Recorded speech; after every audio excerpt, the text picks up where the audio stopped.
तर नमस्कार मित्रांनो, परत एकदा आलोय आपण नवीन व्हिडिओ घेऊन आणि नवीन टॉपिक घेऊन। मित्रांनो, जसं की आता तुम्ही बघताय की बिग बॉसची वाट खूप सारे लोक बघताय। काही जण बोलतायत बिग बॉस येणार नाही, काही जण बोलतायत बिग बॉस येणार आहे। काय आहे खरं आणि काय नाही ते? बिग बॉस येणार आहे का बिग बॉस येणार नाही, हे सगळी माहिती या व्हिडिओमध्ये देणार आहे। त्याच्यामुळे व्हिडिओला लास्ट पर्यंत बघा, न स्किप करता। कारण की मित्रांनो, जर तुम्ही स्किप केला तर व्हिडिओ तुम्हाला समजणार नाही आणि मी जे काय बोलते ते तुम्हाला बिलकुल पण समजणार नाही व्हिडिओ ला स्किप केल्यानंतर। त्याच्यामुळे सांगते, व्हिडिओला न स्किप करता बघा आणि व्हिडिओ शेवटपर्यंत बघा, तरच तुम्हाला व्हिडिओ समजेल। तर आपण बघूया आता की बिग बॉस कधी सुरू होणार आहे। मेन पहिला प्रश्न सगळ्यांचा, बिग बॉस कधी सुरू होणार आहे ते। मित्रांनो, बिग बॉस सुरू होणार आहे लवकरच, आपल्या भेटीला येणार आहे। आणि ह्या वेळेसचे कॉन्टेस्टंट कोण आहेत हा दुसरा प्रश्न आहे। आणि तिसरा प्रश्न म्हणजे हे की सूरज चव्हाण सारखे येणार आहेत का? जर सूरज चव्हाण सारखे जर आले तर आम्ही बिग बॉस बघणार नाही, असे पण काही क्वेश्चन आहेत। आणि चौथा प्रश्न म्हणजे रील स्टार आहेत का युट्यूबर आहेत, हे पण आहेत। तर मित्रांनो, ह्या सगळ्या प्रश्नांचे उत्तर मी एक एक करून देणार आहे। सगळ्यात स्टार्टिंगला प्रश्नाचं उत्तर देईल मित्रांनो की रील स्टार आणि युट्यूबर कोण कोण आहेत ते।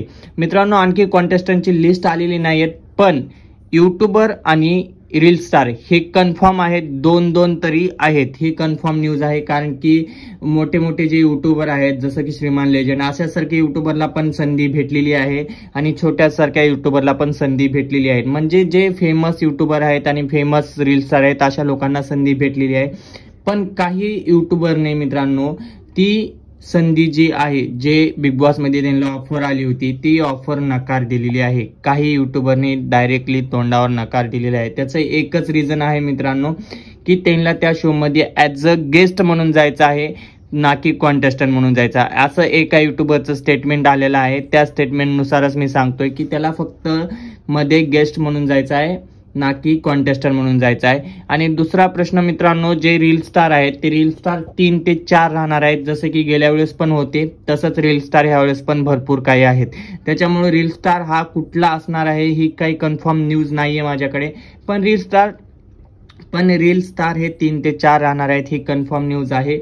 आणि ही न्यूज 100% खरी आहे, कारण की मी कन्फर्म केलोय स्वतः माझ्या डोळ्याने बघून आणि सगळं करून मी हे कन्फर्म केलोय की रील स्टार 3 ते 4 राहणार आहेत, ही न्यूज कन्फर्म आहे। आणि सेट मित्रांनो, जे बिग बॉसचा सेट आहे ते पूर्णपणे 90% बनून रेडी झालेला आहे, फक्त आता 10% बनायचं आहे। ते 10% तर इझिली होऊन जाईल आणि सेट पूर्ण झाल्यानंतर डायरेक्ट घोषणा करणार आहेत की बिग बॉस कधी कुठल्या तारखेला येणार आहे आणि कॉन्टेस्टंटची लिस्ट ही देणार आहेत। मित्रांनो, ह्या महिन्याच्या एंडिंग पर्यंत आपल्याला कॉन्टेस्टंटची लिस्ट येईल आणि 15 तारखेपर्यंत बिग बॉस कधी सुरू होणार आहे ते पण समजेल। आणि मित्रांनो, आता राहिला तो प्रश्न जे की तुम्ही विचारताय सारखंच की बिग बॉस लवकर आणा, कधी येणार आहे। तर ह्या प्रश्नाचं उत्तर आहे मित्रांनो, जास्तीत जास्त 25 तारीख, जुलैची 25 तारीख पर्यंत आपल्या समोर बिग बॉस राहणार आहे। आणि जास्तीत जास्त करून 25 मित्रांनो सांगतोय, कारण की 15 ते 20 तारखेमध्ये सुरू होणार आहे। पण मी ऍज अ 5 दिवस फक्त लेट सांगतोय, कारण की न्यूज चुकीची नाही गेली पाहिजे, चुकीचा संदेश सगळ्यांसमोर गेला नाही पाहिजे। कारण की चुकीचं जर गेलं तर ह्याच्यात माझी पण चूक असणार आणि मग लोक मला पण बोलणार की तू चुकीचं देतो, हे देतो ते देतो। त्याच्यामुळे सांगतो मित्रांनो, मी चुकीचं काहीच बोलत नाही आणि कधीही मी व्हिडिओमध्ये चुकीचा संदेश देत नाही। त्याच्यामुळे व्हिडिओला शेवटपर्यंत बघा बोलतो आणि हेच कारण आहे मित्रांनो मला एवढे जण सपोर्ट करतात, कारण की मी जे काय आहे ते खरं सांगतोय। आणि मित्रांनो, लवकरात लवकर म्हणजे कॉन्टेस्टंटची लिस्ट येणार आहे आपल्या जवळ आता, म्हणजे ह्या महिन्याच्या एंडिंग पर्यंत येईल, नाही तर 20 तारखेपर्यंत तरी कॉन्टेस्टंट कोण कोण आहेत ते लिस्ट येऊन जाईल आपल्या समोर। त्याच्यामुळे सांगतोय मित्रांनो, तुम्ही जर नवीन असाल तर चॅनलला सबस्क्राईब करा आणि व्हिडिओला लाईक नसेल केला तर व्हिडिओला लाईक पण करून घ्या आणि कमेंटमध्ये तुमचं मत नक्की मांडा, कारण की आपण असेच नवीन अपडेट घेऊन येणार आहे। आणि बिग बॉसच्या जे काय पुढे पण चालणार आहे त्याच्यावर पण आपण बोलणार आहे। आणि बिग बॉस आल्यानंतर आपण रेग्युलर लाईव्ह येणार आहे, बिग बॉस संपल्याच्या दुसऱ्या सेकंदाला आपण लाईव्ह येऊन रिव्ह्यू देणार आहे। त्याच्यामुळे आपल्या चॅनलला जर तुम्ही सबस्क्राईब केलं नसेल तर सबस्क्राईब करून घ्या। आणि मित्रांनो, आता सगळ्यात मोठा प्रश्न राहिला, सूरज चव्हाण सारखे आम्हाला नको आहे यावेळेस, कारण की सूरज चव्हाण जे आहे तो एक गरिबी दाखवून जिंकला आहे, ते एक असं दाखवून जिंकलाय, तसं दाखवून, असे भरपूर काही प्रश्न आले आहेत।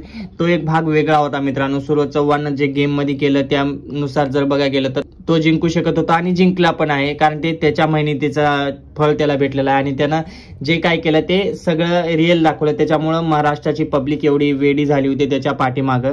पण आता जे होणार आहे, आता जे सूरज चव्हाण सोबत पाठीमागे झालं त्यातला बघून तर आता महाराष्ट्राची पब्लिक तशा लोकांना सपोर्ट करणार नाहीये. कारण एकच आहे मित्रांनो, आता मित्रांनो सगळ्यात मेन गोष्ट म्हणजे आता तसे कॉन्टेस्टंट कोणी पण नाही आहेत आणि आता जे होणार आहे ते ऑफिशियली आणि पूर्ण स्टँडर्डली होणार आहे. आता ग्राउंड लेवलपासून ते उच्च लेवलपर्यंत सगळे राहणार आहेत. त्याच्यामुळे आता शो बघायला एवढी मजा येईल ती कुठेच आली नाहीये. परत सांगतो मित्रांनो, आपल्या चॅनलला सबस्क्राईब केलं नसेल तर सबस्क्राईब करून घ्या. तर चला बाय बाय.